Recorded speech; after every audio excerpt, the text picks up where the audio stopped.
Assalamualaikum warahmatullahi wabarakatuh. A'udzu billahi minasyaitonir rajim. Bismillahirrahmanirrahim. Alhamdulillahi rabbil alamin wassalatu wassalamu ala asyrafil anbiya'i wal mursalin sayyidina Muhammadin wa ala alihi wa sahbihi ajma'in. Subhanaka la ilma lana illa ma 'allamtana innaka antal alimul hakim.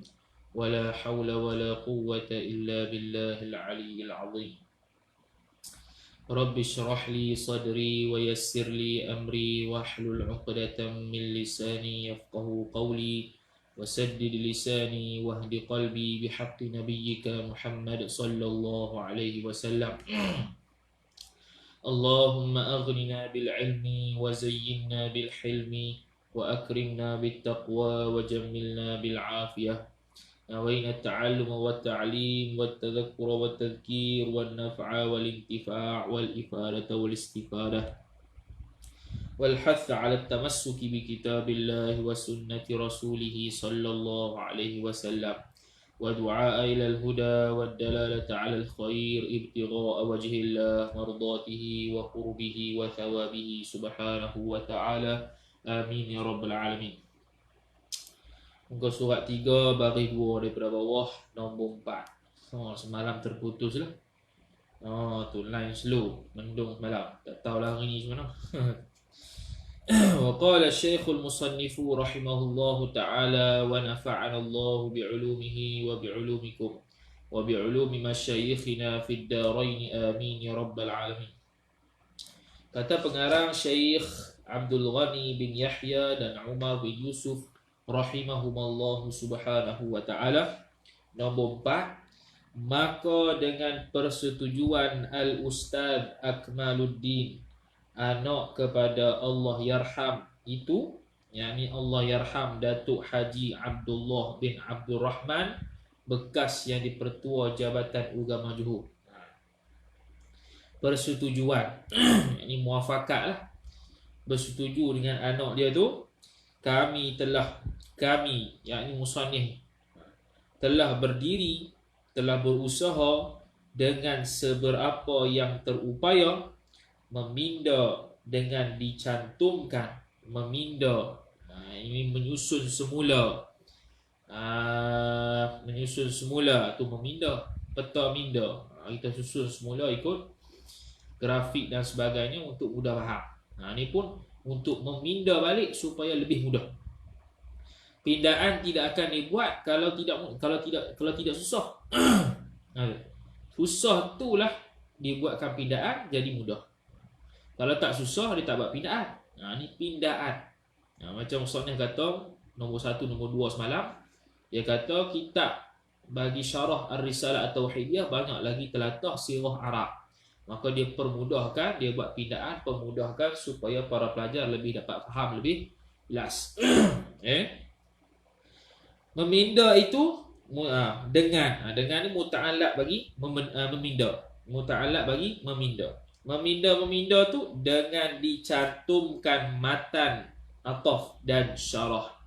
Matan dan syarah dua benda yang berbeza. Semalam kita buat kaedah, kita bagi kaedah al-ma'tufu mughayaratun.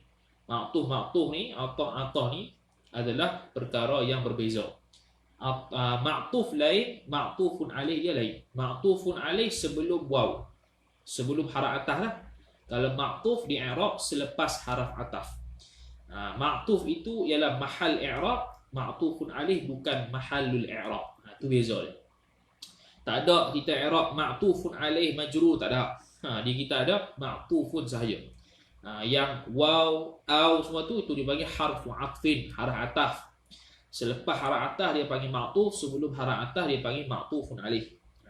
Jadi dicantumkan matan dan syarah sekali pada mengelokkan susunan katanya, kata kitab tersebut. Tu. Susunan kata bagi molek, bagi faham, bagi mudah supaya pelajar dapat faham. Tidak ada telatah Arab lagi. Dan ditambah, ditambah tu. Dan ditambah apa yang difikirkan patut ditambah. Dan ditambahkan pada matan dan syarah tersebut, gabungan matan dan risalah syarah tersebut, apa-apa yang patut ditambah, yang perlu ditambah supaya dapat mengejakkan lagi fahaman. Dan ditinggalkan apa yang patut ditinggalkan. Benda yang tak berapa nak penting, benda yang tidak perlu nak tahu sangat, dia buanglah. Tu. Maka terciptalah hasil daripada dia buang apa yang tak patut dan dia tambah apa yang patut, maka terciptalah, yakni terhasillah ia kitab tersebut seperti yang ada ini. Sekarang ni ialah pindaan daripada matan dan syarah. Sama ada dibuang sedikit benda yang tak patut ataupun ditambah benda yang patut perlu untuk dia tahu. Okey. Untuk persembahan, supaya apa dia buat pindaan tu? Untuk persembahan, untuk pertunjukan, untuk kita jadikan silibus kepada anak bangsa, yakni anak bangsa Melayu kita lah, yang di Johor waktu tu di Johor lah. Tu. Nombor 5. Habis tu nombor 4. Jadi dia buat pindaan. Nombor 5 pula. Dengan demikian, yakni dengan demikian pindaan tersebut adanya risalah pindaan tersebut tidaklah pula bererti kami mengaku inilah susunan yang lebih molek. Yang lebih itu sifat bagi susunan. Bukanlah bermakna susunan yang kami buat ini yang lebih molek, yakni lebih elok, lebih bagus. Tak. Ni tawaduk musannif lah. Tu. Setiap musannif mesti dia nak buat perbaruan supaya dia menampung lompang-lompang kekosongan yang ada. Macam buat tesis lah. Nak buat tesis tu, kita nak buat tajuk tesis tu mestilah ada lompang kosong yang orang tak buat lagi. Kalau orang dah buat apa? Macam kitab Syarah Al-Kufrawi ala Al-Jurumiyah. Syarah Al-Kufrawi Al-Jurumiyah, dia buat lain pada orang lain, iaitu dia buat syarah bagi matan Jurumiyah sekali i'rab Jurumiyah. Lain daripada yang lain lah. Kalau Mukhtasar Jiddan, dia itu mensyarahkan Jurumiyah. Dan banyak kitab-kitab syarah Jurumiyah hanya mensyarahkan Jurumiyah, tidak mengi'rabkan matan Jurumiyah itu. Tapi Kufrawi dia mengi'rabkan Jurumiyah. Dan bukan Kufrawi sajalah, banyak lagi kitab-kitab yang lain selepasnya yang mengi'rab matan Jurumiyah, seperti Al-Kharidah Al-Bahiyah, syarah kepada Al-Jurumiyah. Macam-macam lah. Okey, jadi ni pun dia buat pindaan. Ni pun macam lain pada lain ni. Tu lebih mudah lagi. Dia ada titik, dia ada baris, dia ada nombor. Kalau kitab Jawi hak asal yang betul-betul turah tu, tak ada titik, tak ada baris. Tak ada titik, tak ada nombor. Straight je. Tak ada titik, tak ada koma langsung. Kita yang buat titik sendiri. Tu payah dia. Okey. Habis. Lagi kata musannif rahimahullah taala. Dan memberi puas hati, bukan bermakna ni susunan molek dan beri puas hati dengan sepenuh-penuhnya memberi puas hati. Sepenuh-penuhnya memberi puas hati. Bukan sepenuh-penuhnya mengatakan kitab ni dah puas hati dah. Belum tentu. Sebab apa? Ilat bagi kata belum tentu penuh puas hati tu, kerana perbuatan manusia itu sentiasa di dalam serba kekurangan. Kerana ni dalam bahasa Arab li'anna, selepas li'anna dia panggil isim li'anna, kemudian mesti ada khabar li'anna. Maka di sini perbuatan manusia ni dia panggil isim kerana, isim li'anna. Sentiasa tu dia panggil, sentiasa di dalam serba kekurangan tu dia panggil khabar li'anna, khabar bagi kerana. Tu. Okey. Kerana perbuatan manusia itu sentiasa di dalam serba kekurangan. Tidak perfect, bukan maksum, lagi pula bukan mahfuz.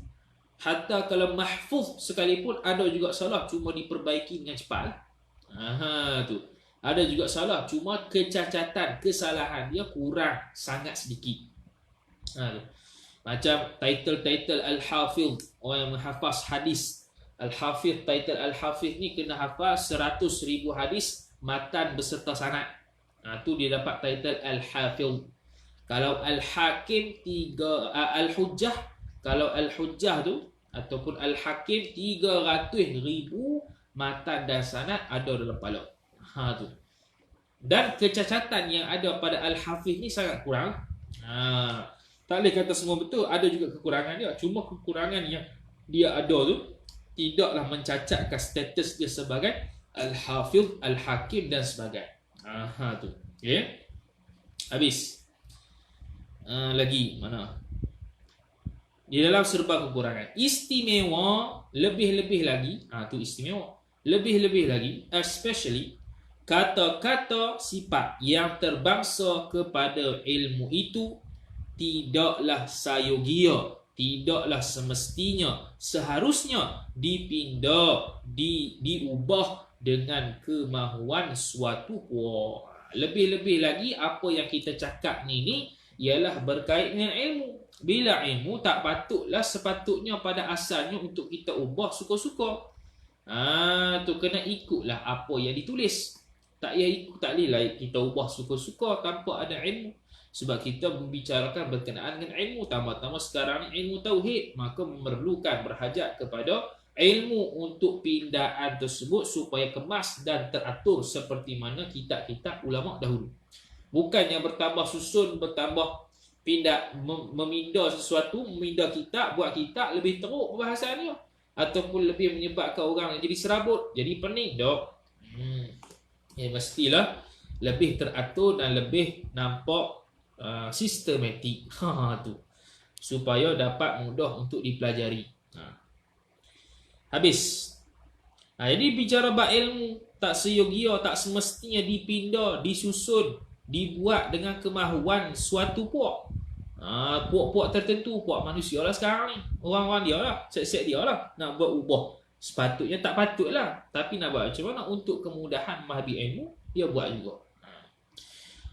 Kelak dibimbangkan. Sebab apa tidak boleh ataupun tidak seyogianya dipindah dengan kemahuan sendiri itu? Kelak, yakni nanti dibimbangkan berubah dari tujuan asalnya, asal bagi ilmu itu. Tu. Bila kita pindah suatu, nak ubah suatu, takut-takut terjadinya kesilap fahaman ataupun ataupun tersilap dari sudut ilmu yang patut dipaham lain. Dia nak pindah, nak cari bagus, nak jadikan bagus, tapi disebabkan pindaan itu menyebabkan ilmu tersebut bukan asli dah. Ilmu tersebut menjadi lain dah. Orang baca pun jadi lain, faham dah. Maka itu tidak boleh. Takut-takut jadi gitu. Tu. Musoneh kata takut-takut bimbang jadi gitu. Tapi mudah-mudahan kitab Risalah Tauhid tak jadi gitulah. Tu Apatah lagi, yakni lebih-lebih lagi ilmu sifat yang terbangsa kepada i'tiqad, akidah, keyakinan, pegangan terhadap ketuhanan, kenabian dan sam'iyat. Tu. I'tiqad apa? Bila kata i'tiqad dari sudut ketuhanan, dari sudut kenabian, dari sudut as-sam'iyat. Tu asal. Tu apatah lagi ilmu yang berkait dengan i'tiqad. Sebab kalau silap sikit i'tiqad, boleh jadi kafir, boleh jadi fasik. Yang fasik boleh tahan lagi, yang kafir tu tak mahu. Tu. Okay. Habis. Yang demikian kami sedia, yang demikian, yakni yang demikian pindaan itu, kami, yakni musannif, sedia menadah tangan, menerima sebarang apa jua teguran atas kekhilafan kami. Ni kita patut ada sikap setiap orang ni. Buat apa-apa benda, bersedia untuk menerima teguran. Macam itulah dalam masa master PhD pun.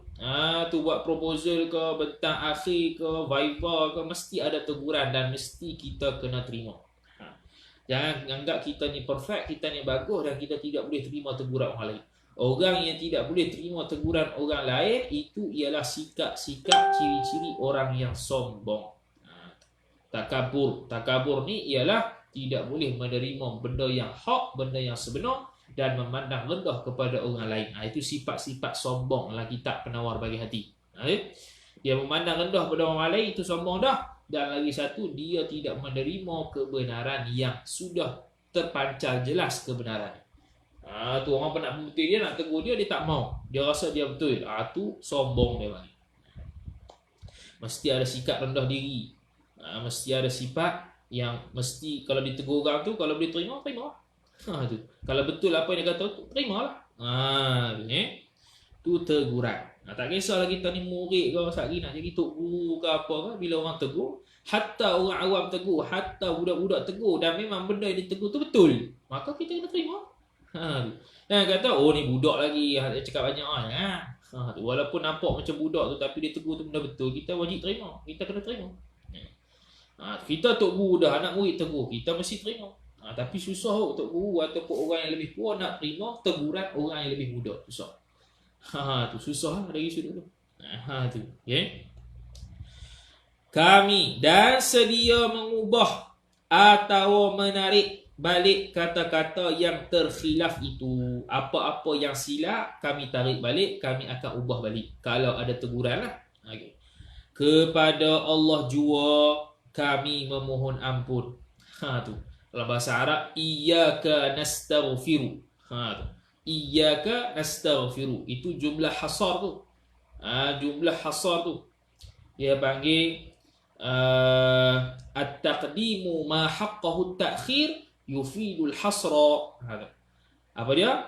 At-taqdimu mendahulukan ma haqqahu at-ta'khir, barang yang sebenarnya hak dia di belakang tapi dikedepankan. Yufidul hasra, membawa kepada hasar, tersimpan, dikhususkan hanya Allah sahaja.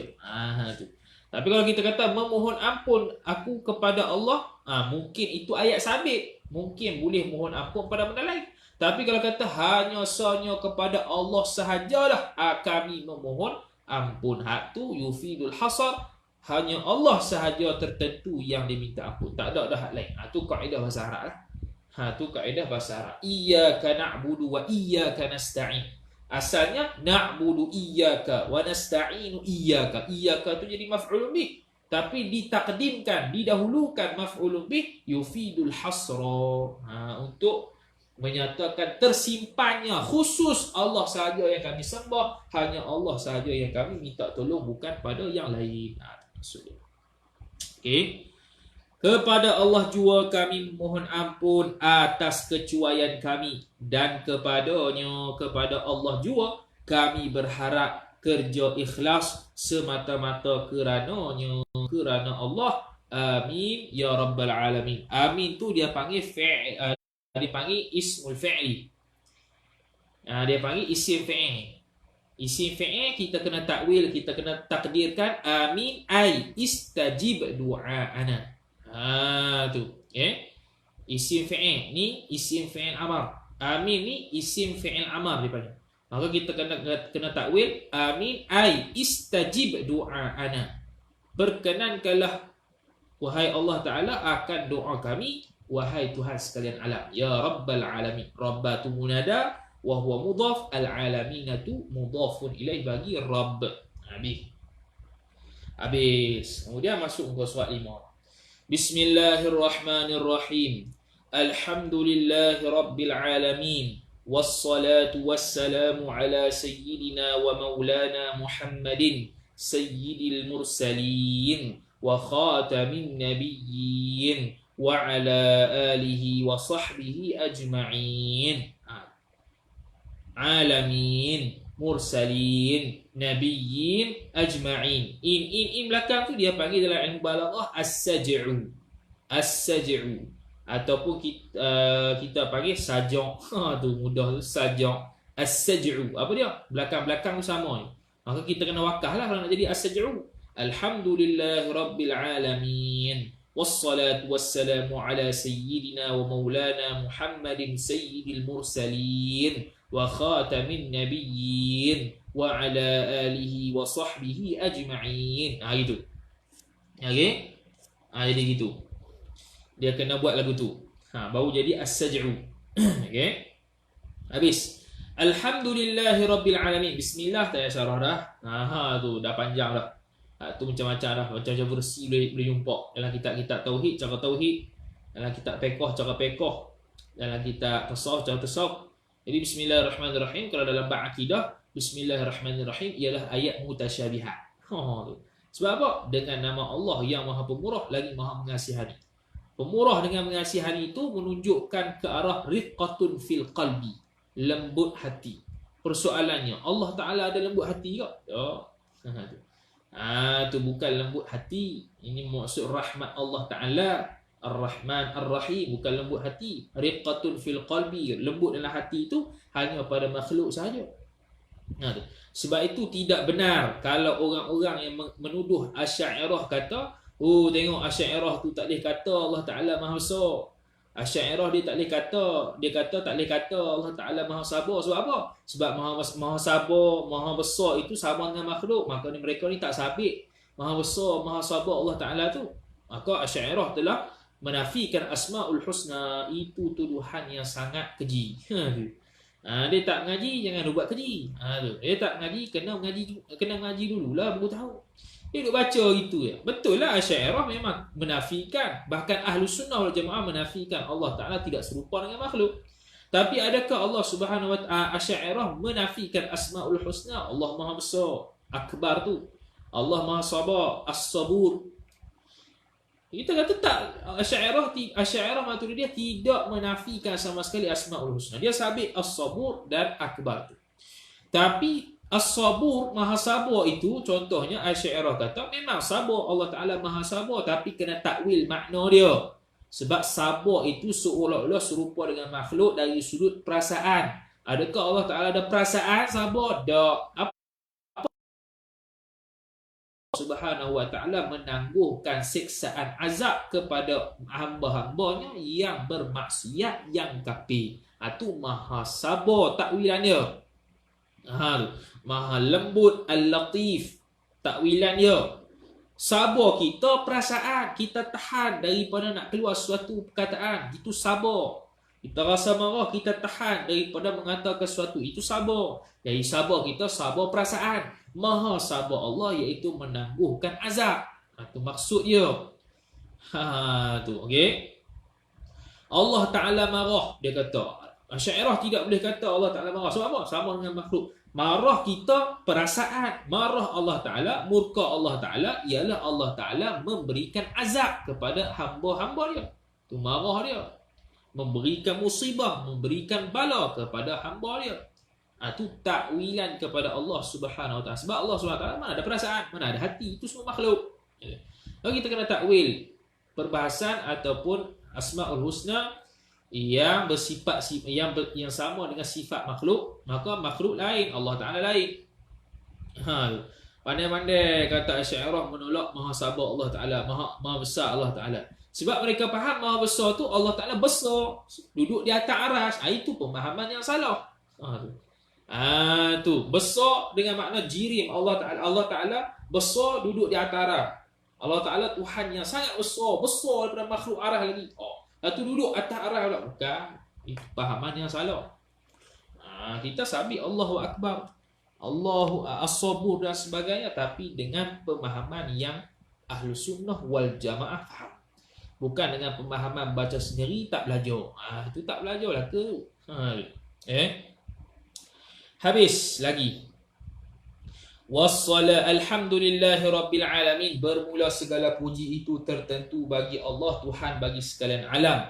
Wassalatu wassalamu ala sayyidina Muhammadin wa maulana Muhammadin. Dan bermula salawat dan salam kedua-duanya itu atas sayyidina wa maulana, penghulu kita dan penolong kita Muhammad. Siapa Muhammad? Sayyidil Mursalin, penghulu bagi sekalian rasul-rasul. Wa khatamin nabiyyin, atah berkata Sayyidil Mursalin, dan penutup bagi sekalian nabi. Wa ala, atah berkata ala sayyidina, yakni as-salatu wassalamu ala alihi wa sahbihi ajma'in. Alihi ay ali Muhammadin, keluarga Nabi sallallahu alaihi wasallam. Keluarga di sini dengan makna setiap orang mukmin. Kullu mu'minin walau 'asiyan. Setiap orang mukmin walaupun dia itu bermaksiat, kerana mereka lebih hajat berdoa, lebih berhajat kepada doa kita. Dia ada kullu mu'minin walau 'asiyan, itu kena kepada maqam ni dalam bab ni. Dia ada kullu mu'minin taqiyyin, setiap orang mukmin yang bertakwa sahaja. Ini bukan kat sini. Sebab kalau kena pada orang takwa, orang bertakwa sahaja, Orang yang fasik, tak dapatlah doa pada kita. Ada dengan alihi, keluarga Nabi, dengan makna ahlu baitin Nabi sallallahu alaihi wasallam. Itu pun khusus sangat, tidak terbuka kepada orang awam yang lain. Maka maqam di sini, tempat di sini alihi dengan makna kullu mu'minin walau asiyan, setiap mukmin walaupun dia itu berdosa.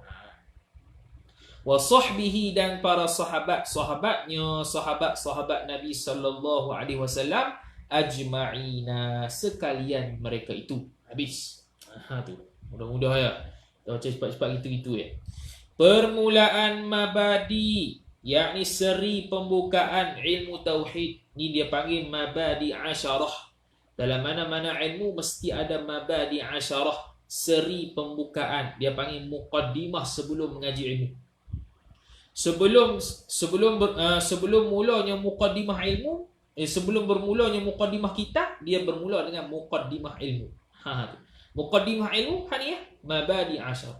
Kalau fiqh, cara fiqh. Nahu, cara nahu. Akidah, cara akidah. Tasawuf, cara tasawuf. Ada 10 perkara yang perlu diperhatikan. Mabadi asyarah. Dan memang ada 10 dalam kitab ni. Tengok sendiri. Okay. Permulaan mabadi, yakni seri pembukaan ilmu tauhid. Benda apa yang kita perlu tahu sebelum kita mempelajari ilmu tauhid? Ada 10 perkara. Supaya apa mabadi asyarah ni? Supaya kita belajar dalam keadaan kita tahu apa kita belajar. Jangan kita belajar tak tahu apa kita belajar. Itu tak kena, tak capai maqasid, tak capai tujuan kita belajar ilmu tauhid. Okay. Habis. Perkataan mabadi itu. Ni mubtada ni. Yang ni bermula perkataan mabadi itu bahasa Arab. Bahasa Arab tu khabar. Bahasa Arab jamak daripada mabda. Dia merupakan jamak.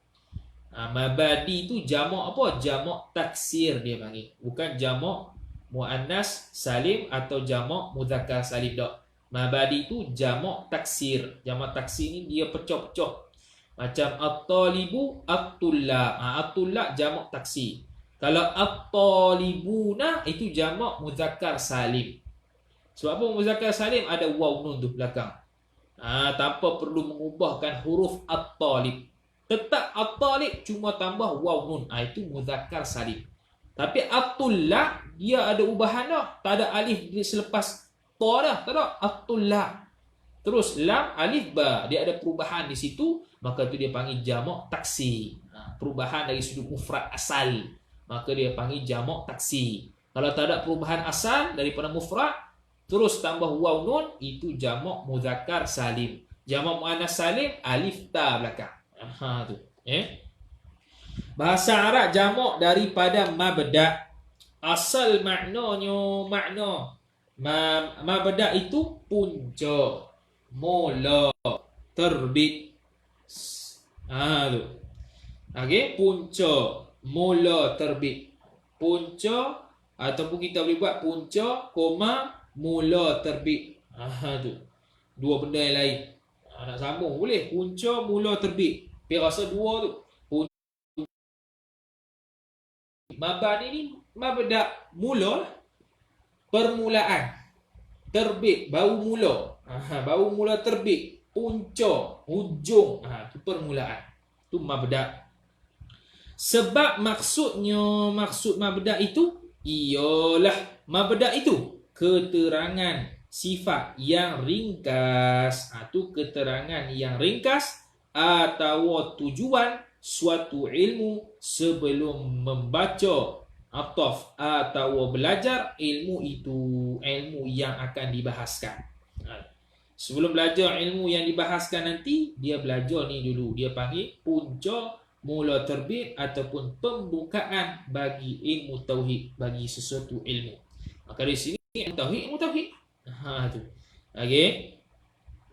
Mesti dia tahu sebelum belajar ilmu tauhid, mesti kena tahu muqaddimah ilmu ni dulu supaya apa yang dia belajar nanti bermanfaat. Ilmu yang bermanfaat itu yang dituntut oleh Nabi sallallahu alaihi wasallam. Okey. Habis, sebelum membaca atau belajar ilmu itu, titik. Hari ini, yakni zaman dia tu. Hari ini, yakni zaman dia pada waktu tersebut, orang sebut seri pembukaan atau anggaran dasar. Itu mabadi. Seri pembukaan ataupun anggaran dasar. Itu bahasa masa tempat dia. Masa zaman dia.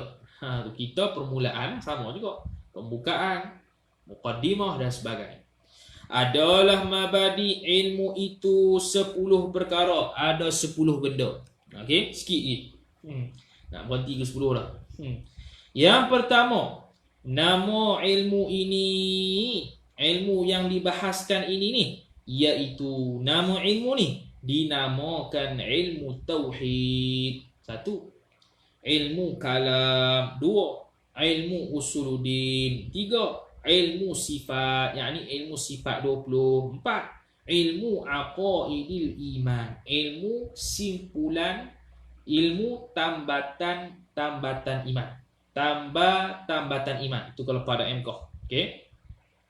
Ilmu tauhid. Ilmu akidah ni apa dia? Ilmu akidah ni ilmu tauhid, ilmu kalam, ilmu usuluddin, ilmu sifat 20, ilmu aqaidil iman. Ada lagi ilmu nazar wal istidlal, ilmu al-fiqhul akbar dan sebagainya. Jadi kita bahas malam ada 3 perbezaan antara ilmu tauhid, ilmu usuluddin dan ilmu kalam menurut setengah ulama.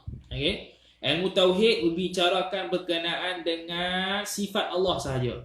Allah Ta'ala bersifat dengan kudrat, wujud, kidam. Macam dalam lagu nasyid lah. Allah wujud, kidam, baqa'. Itu tauhid tu. Aqidatul awam. Aqidatul awam pun tauhid tu tanpa menyebut dalil. Tauhid semata-mata membahaskan tentang Allah Subhanahu Wa Ta'ala. Yang kedua, peringkat kedua, ilmu usuluddin. Ilmu usuluddin bukan sekadar membahaskan sifat, tapi dia menyertakan dengan dalil. Itu ilmu usuluddin. Yang ketiga, yang atas sekali, ilmu kalam ini bukan sekadar untuk membahaskan sifat Allah, bukan sekadar berdalil, bahkan dia mengerak, mengkritik pandangan-pandangan, hujah-hujah, puak-puak yang sesat selain daripada ahlu sunnah wal jamaah. Itu ilmu kalam. Ilmu sifat, ni berdasarkan ilmu sifat 20 lah. Sifat 20 ni asalnya, sifat 20 ni terbahagi pada 2. Satu qaul yang rajih, satu qaul yang marjuh. Qaul yang rajih mengatakan 13 sifat sahaja. Ini atas pandangan Asy'ariyah. Atas pandangan Imam Abul Hasan Al-Asy'ari. 13 sifat sahaja. Sebab Imam Abu Hasan Al-Asy'ari tidak mengiktiraf ataupun tidak mengirakan sifat maknawiyah sebagai sifat yang perlu dibahaskan.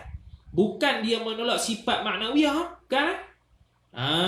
Tu bukan dia menafikan sifat maknawiyah. Siapa yang menafikan sifat maknawiyah, maka dia kafir. Itu dalam kitab Faridatul Faraid.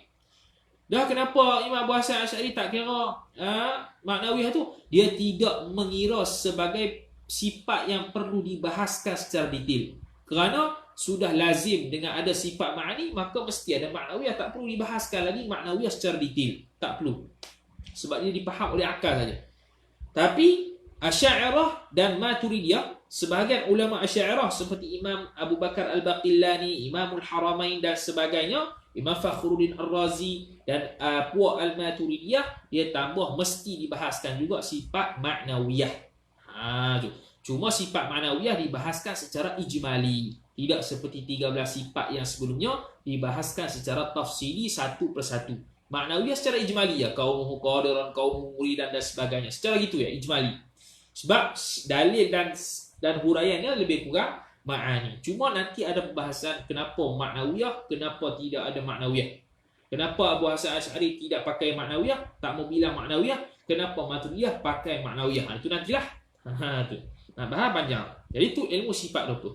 Jadi ulama Asy'ariyah mutaakhirin seperti Imam As-Sanusi rahimahullah taala, dia pun menghimpunkan dalam matan Umum Barahimnya sifat 20. Maka terkenallah sifat 20, masyhurlah sifat 20 melalui Imam As-Sanusi rahimahullahu taala. Ilmu aqaidil iman, ilmu tambatan iman. Aqaid jamak bagi aqidatun. Aqidatun ni adalah tambat. Aqaidil iman, tambatan iman. Itu kalau bahasa Padang. Dia tak panggil tambatan iman tau. Kalau bahasa Malaysia, bahasa Melayu sekarang ni, dia panggil tambatan iman. Tapi pada ayat tak kata tambatan iman. Dia panggil tambatan iman. Sebab an di belakang tu, an di belakang itu kita tak mau pakai pun, kita tak maksudkan an tu pun. An tu kita tak mau an pun, kita nak tambat saja. Kenapa kita perlu ulang tambatan iman? Tu pada ayat Mekah, kitab Al-Quran ni. Cukuplah kita kata tambatan iman. Kita nak tambat tu, maka ulang tambat sudahlah. Tak payahlah ulang tambatan, ulang an tu lagi tak payah. Kita hanya ulang tambat saja. Kemudian tan belakang. Tambatan iman. Tu bahasa pada tu dia halus dalam bab bahasa Melayu. Pada seorang yang alim sungguh.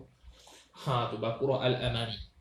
Dia tak kata tambatan iman, dia kata tambatan iman. Sebab kita yang naknya adalah tambat, bukannya tambatan. An di belakang, an di belakang tu hanya penambah saja, imbuhan, bukannya maksud nak. Yang sebenar tu, yang nak sebenarnya adalah tambat saja. Jadi pada ayat kata tambat, kitab-kitab lain kata simpulan iman. Dia kata pada ayat kata simpulan ini, simpul ni benda yang bersimpul boleh diuraikan balik. Tapi kalau tambat tak boleh urai lah. Tu pada ayat kau. Tu dalam kitab dia kata tambatan iman. Dia tak kata simpulan iman atau simpulan iman tak. Sebab dia kata simpul ni boleh urai balik, boleh korek balik urai.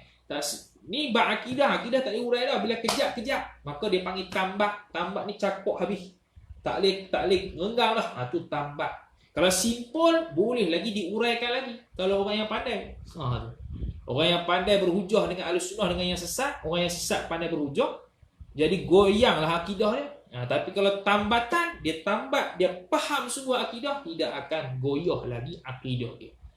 Tu tambatan iman. Pada ayat kata tambatan iman. Tak kata tambatan iman. Dan tak kata simpulan iman. Dalam kitab lain dia kata simpulan iman, 50 simpulan iman. Tu pada ayat tak kata simpulan, dia kata tambatan iman. Habis. Tempat ambilannya iaitu diterbitkan daripada Quran dan hadis. Wallahu a'lam. Kita sambung pada esok hari insya-Allah. A'udzubillahi minasyaitonirrajim. Bismillahirrahmanirrahim. Alhamdulillahirabbil alamin wassalatu wassalamu ala asyrafil anbiya'i wal mursalin sayyidina Muhammadin wa ala alihi wa sahbihi ajma'in. Allahumma zidna ilma warzuqna fahma. Allahumma zidna ilma warzuqna fahma. Allahumma zidna ilma warzuqna fahma. Wa sallallahu ala sayyidina Muhammad wa ala alihi wa sahbihi wa sallam. Walhamdulillahirabbil alamin.